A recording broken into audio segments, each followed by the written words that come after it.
First responsibility is to the patient. That's and right. I wonder, Father Emmanuel, if you realize that your position, your hardline position, answer my question. Your hardline position is today contradicted by the spokeswoman of Catholic Comment from Dublin, who is saying she had a right to live. Exactly. And abortion should have been allowed. Father Emmanuel, aren't you finding that strange? You're defending... Well, we wouldn't call it, we wouldn't, in that case... Yeah, in that case, we wouldn't make a definite distinction between abortion and the necessary medical intervention. Please remember, what we are saying is that all lives are important. The life of Savita and the life of the child, both are important, and we should try to save both the lives. But in case you cannot Good Father Emmanuel, answer my question. The child's it was a very direct question. You should focus on the mother's life first. And in the process, if the life of the child is affected negatively, nobody can be blamed for that. The focus should be on No, this is a case of inducing an abortion. It is not a question of passive indifference. It's a question of needing to induce an abortion to save the mother's life. Yes, and Aryaman Sundaram is asking point blank tonight. Aryaman Sundaram is asking. I don't know why we are going on semantics. Aryaman Sundaram is saying clearly tonight to save... For us, any abortion, that word abortion is simply unacceptable. Please don't go by words. I always challenge this and ask people as to why are you using this word abortion so casually? What is... Abortion is a murder. My God. That is a murder. What happened to Savita? Isn't that murder? Abortion so what about Savita? What about Savita? We are saying that all lives are important. Let me just add this, Suryamanji, let me just add this, that when the Supreme Court gives an order to hang somebody, the church opposes. Please don't. I'm not discussing capital punishment. Because we are I'm not discussing capital punishment. Everyone, including a criminal. Father Emmanuel, I'm not discussing capital punishment. Everyone's life is sacred. I am not discussing capital punishment. From the road accident or the court. I am not discussing capital punishment. We are for saving life of everyone. Every life is sacred.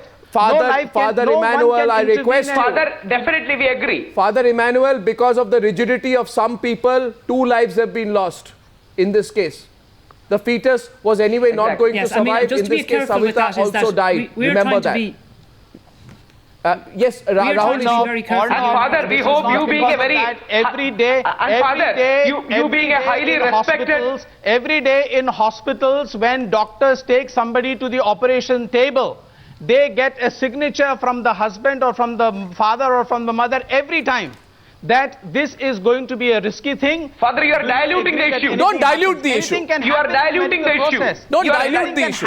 You are diluting and diverting the issue. The contradiction you are trying to point out, you are actually pointing out a contradiction. We are trying to save the life both of the child and of the mother. Every life is important. Father, that's an easy way to tell. The life of the mother is not important. That is not correct. Father, one question, Father. Please, that is not correct.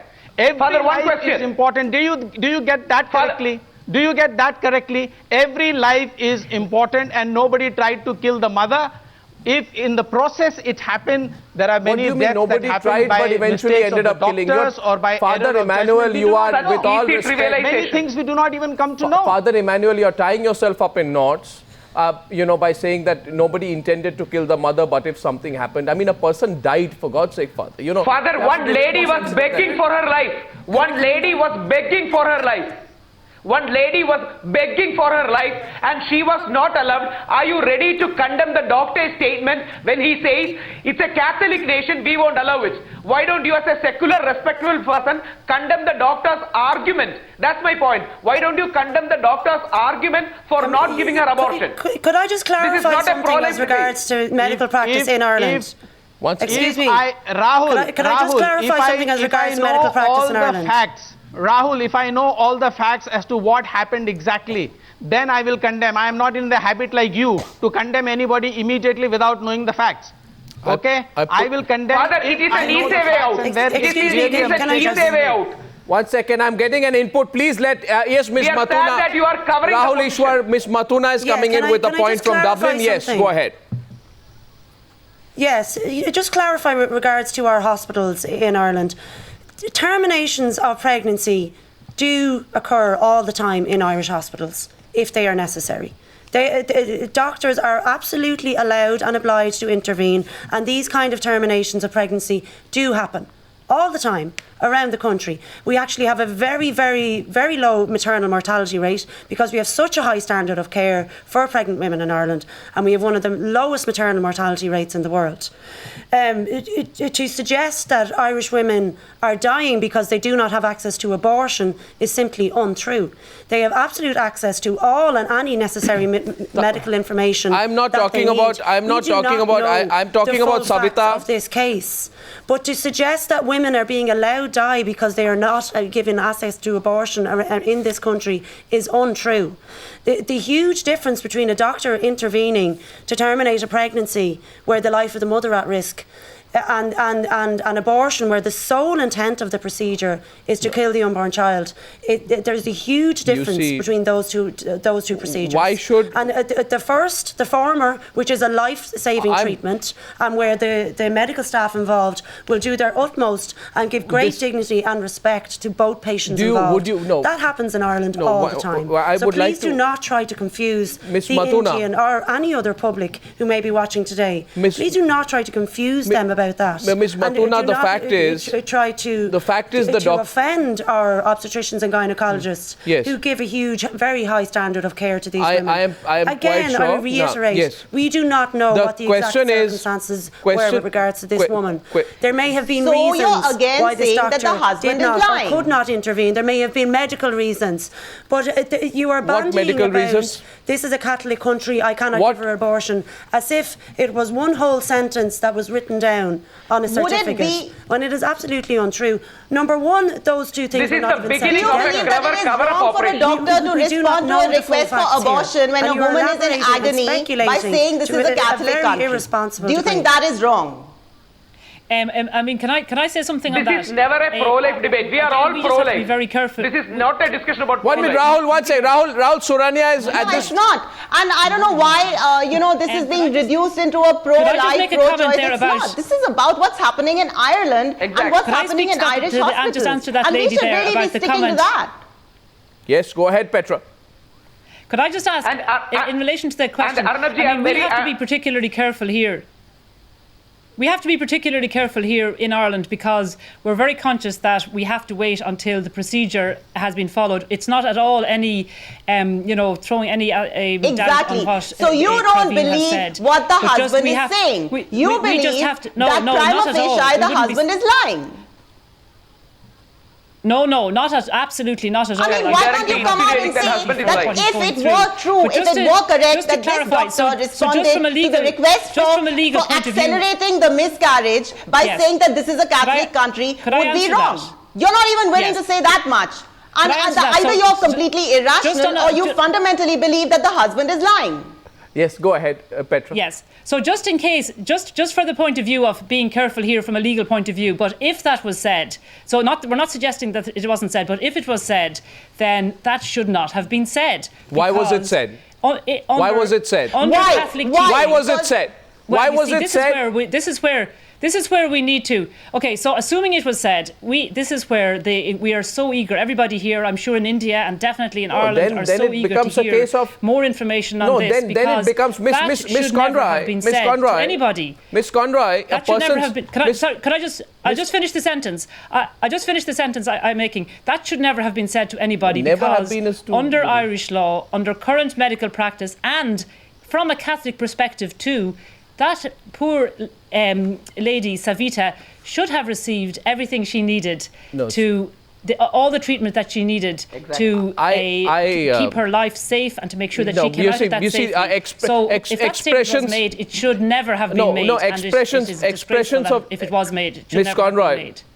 Ms. Conroy, I appreciate this, but I must say that generally it is believed that expressions of regret when they come after a person has been killed are not of any use. Secondly, if it was said, it reflects bias, it reflects prejudice, it probably the question which has been raised here by Suranya Iyer, that possible racism in the response of the hospital staff to this lady cannot be ruled out. And one thing is there, while laws can vary... This would all have to be, yes. While laws can vary... That would definitely have to be looked into, and it would be... Yes, it must be looked into. Are the Irish people asking for racism to be made part of the inquiry? That's my question to you, Petra. Yeah. Sorry, just say that again. Are you lobbying with your government to ensure that the race question is inquired into as well? 1 minute. Let Petra answer first. I also want to ask one question. Let Petra Conroy answer first.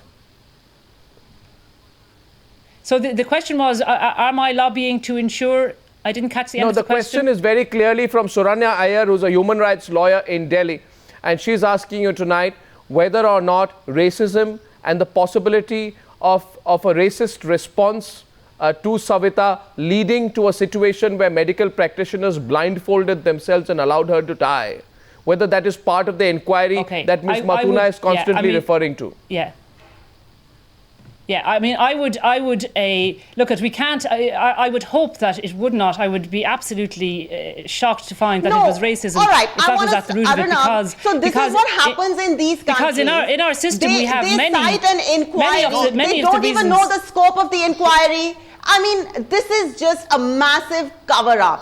Okay, it's either a cover-up or people. I'd be very happy to answer if I could just get an opportunity. Why have you not I'd be very happy to answer that. 1 minute, okay, 1 sec. Let her answer. She has a right to answer. I'd be very happy to answer that, and it's an important question. Surana, I'd be happy to answer that. That's an important question. And look, I have a question to ask. Can I just say at this point that in Ireland, part of the system that we have here that is so good is also we have had many excellent Indian doctors who have contributed so much to our system. And I would hope particularly in the medical profession, of all the professions where we have a huge range of international input, and in particular from Indian doctors, which we appreciate. Just because you have an Indian doctor out there doesn't mean that he can't also be racist. Okay, towards people who are expats from India. I really hope. I want to come in here. 1 second. I have 2 minutes left on this debate. The limited point I want to make. Ladies and gentlemen, 1 minute. Father Emmanuel. I have a very pertinent question. I have a very pertinent question. Just one question to ask Surana. She's been saying about racism. I want to ask that every death that takes place in Indian hospitals, is it because the doctor is a Brahmin and the person who died is a Dalit? Father Emmanuel, I must intervene at this point. I am intervening at this point. 1 minute. 1 minute, gentlemen. Rahul Ishwar and Suranya, I'm intervening at this point to say this, Father Emmanuel, with great respect for you, and I have profound respect for you. Let me tell you this. I'm absolutely sure you are aware that such atrocity would not be allowed in India. My last question is only to our guests in Dublin. Yes. This is an atrocity. These atrocities thankfully don't happen in our country. 1 minute. My question to our guests in Dublin is this. My question to our guests. Are you living in India or are you living in America? I am living in India. I am Father Emmanuel. Father Emmanuel, I am living in India and I am today raising the question of Savita on behalf of all Indians. Please understand that. And if you are not asking the question on Savita, you must ask yourself why you are blindfolding yourself to the question of Savita. Whether your bias or your prejudice on this one issue, Father Emmanuel, is blindfolding you to the facts of the case. You must understand the case. You are misleading. I am not misleading anyone. Indian government should officially protest. You're misleading the discussion and allowing the discussion to be misled. Father Emmanuel, calling it racism and all kinds of things. Father Emmanuel, last question is this. Medicine has a fixed protocol. Laws can change. No, laws can change. My question is this. Medicine has only one protocol, whether it's in Ghana, India, Uganda, Antarctica, Ireland, or wherever in the world. Exactly. In this case, you see, laws can be different. Medicine is this. During a miscarriage, and this is where, Ms. Mathuna, again, you are wrong on this case. During a miscarriage, Irish doctors have said the cervix is exposed, exposing the woman to infection, and the longer the miscarriage persists, the greater the risk. And therefore, in this case, willfully the doctors knew they were exposing Savita to this risk. Why did they do that? Yeah. Why did they do that? To be very conscious that okay, can we say we don't know if that is exactly what happened. We don't know why they did, but assuming that they did, they should have given her. And in Ireland, they do give her. You're saying about these kind of atrocities don't happen in India. And in fact, Ireland has a better maternal mortality rate than India does because we look after our pregnant women so well. And the whole nation is as shocked, I would say, we have 1 million population. Is because this this is not the way that doctors in Ireland treat the women that come into them. Well, we don't know why it happened in this case. If it turns out that it was because of malpractice, then I hope Madam, doctors, I'm sorry. if it turns out that it was because of malpractice, beyond what Europeans can imagine. The doctors are struck off immediately. Extremism. I have been told, and I've got a message from the government, I'd like to read this out. The Ministry of External Affairs and the Indian government have regretted the loss of an innocent life, deeply mourned. They say our hearts go out to the family, and they are now telling Times Now that the Ministry of External Affairs of the Indian government will be taking up the issue, that the Indian government will not remain mute spectators to this case. This issue has been highlighted. The government is taking it up. I thank our panelists tonight. But yes, in some cases, Indian medicine, Indian medical practices are far, far ahead of any country, especially in this case, Ireland. This issue and all the difficult questions that have been raised, the people of Ireland will have to answer those questions. In this case, yes, we will, and we're very eager. But I just want to say again, on behalf of Indians who may come to Ireland, or if they're wondering about their friends or family who are in Ireland, this is a very, very, very rare situation for a woman in this situation to die, a pregnant woman to die. Our heartfelt sympathies go out, but that is not typical of Ireland, no more than it is typical of India. We want to know exactly what happened. I'm not saying it's the rule. Just rare, I'm not saying it's the rule, Petra, but really isn't Petra Condra, I'm not saying it's the rule. I'm not saying it's the rule, but we cannot allow a cover-up either. The government of India, the people of India will not allow that. No, we can't allow a cover-up. I absolutely agree with you. Ladies and gentlemen, I thank you. I thank you for taking part in that important debate tonight. Times Now is following the story of Savita very closely. Thank you very much. Thank you.